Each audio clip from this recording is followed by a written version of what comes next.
So welcome to episode 1 of Gapzilla.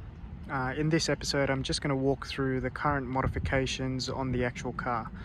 So you can see on the exterior I've got Advan GTs all around with 20x10 at the front, 20x12 at the rear with 285 fronts, 335s in the rear. I've also got a powerhouse Amuse R1 Titan Exhaust system. It's probably the best you can buy from Japan. Weighs only about 6.5 to 7 kilos and sounds absolutely amazing. You can't have power without upgrading the brakes or at least doing some modifications, as it doesn't make sense to have all the power and not be able to stop. So for the rears I've got Dixel 2-piece rear rotors with MX72 plus pads and endless braided brake lines. On the fronts, I've actually got the same combo, so Dixel 2-piece front rotors with endless MX72 plus pads and again braided brake lines.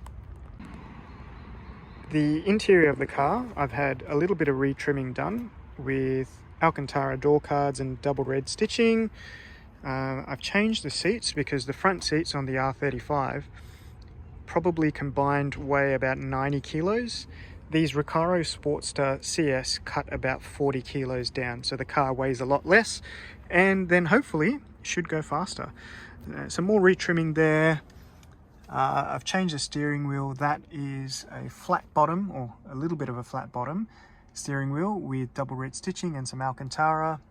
There's some carbon bits and pieces, some more trimming there. I still have to retrim the rear seats because they're ugly.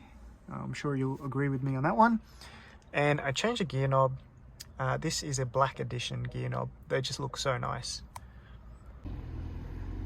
And my colleague Ron from work has arrived. That's his C43 AMG. He loves his AMGs. Hey Ron, what do you think of my engine bay? Top G, that's it.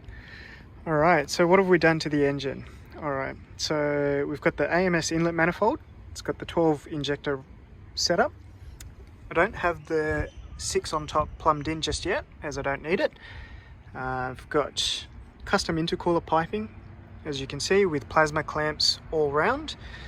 Tial blow-off valves, carbon intakes.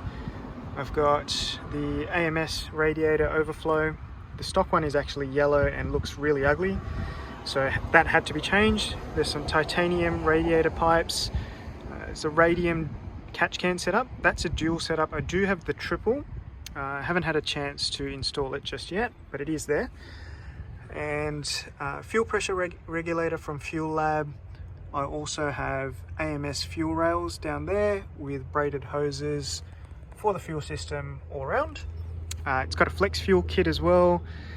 Here you can see the AMS Alpha intercooler. Over here we've got the, I'm not sure if you can see that, but we've got the HKS Gearbox cooler, and on this side is the standard oil cooler that the car comes with. One of the things you probably can't see, or at least I'll try and show you, is the PWR Radiator to help with some cooling. So actually you can see some of the red writing there. That's a PWR item. What else? I think that's pretty much it for the engine. It's not too crazy just yet, but it will get better over time once we start adding some more power and rebuild the block. The exhaust on this car is 3-inch to 3.5-inch, so the dump pipes are 3-inch, which goes into a Y pipe that is also 3-inch but then flares out to 3.5-inch, and then the Amuse R1 is 3.5-inch all the way through.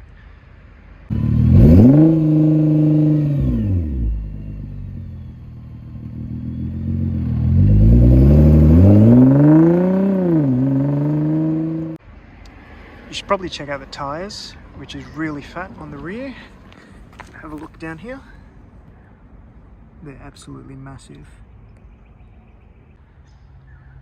A couple of things I forgot to mention. The injectors are 1000cc at the moment, but we'll step that up to 1700.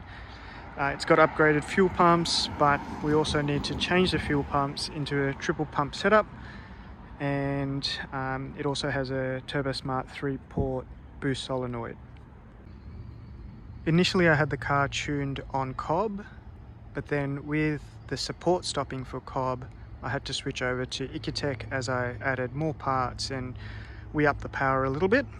Since then I haven't actually taken it to the drag strip. So what else? Alright, maybe we can talk about the gearbox a little bit. The gearbox has been fully rebuilt by Just Jat here in Sydney. It's a full Dodson gear set, 1st to 6th with a straight cut 3rd and 4th gears.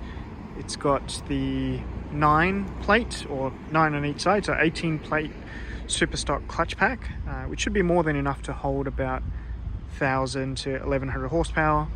I'll probably need to upgrade it when the time comes to put on my new turbo setup and new engine block, which you'll see in future episodes.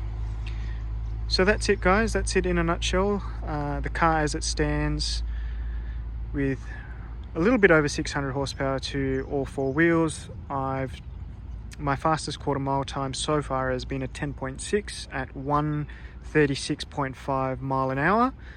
So that tells me I can actually probably do a 10.1, maybe even a high, 9.9 pass, but I just couldn't get traction off the line every time I tried. I would wheel spin and bunny hop. So I think my 60 foot on those were 1.89 and 1.94. So there's definitely a lot more in it with the right tires. Please don't forget to like and subscribe, as in the future episodes I'll actually go through a full rebuild of the block, turbos, Motec system and everything else I've got lined up for this car. This will be an absolute beast on the street once it's completed.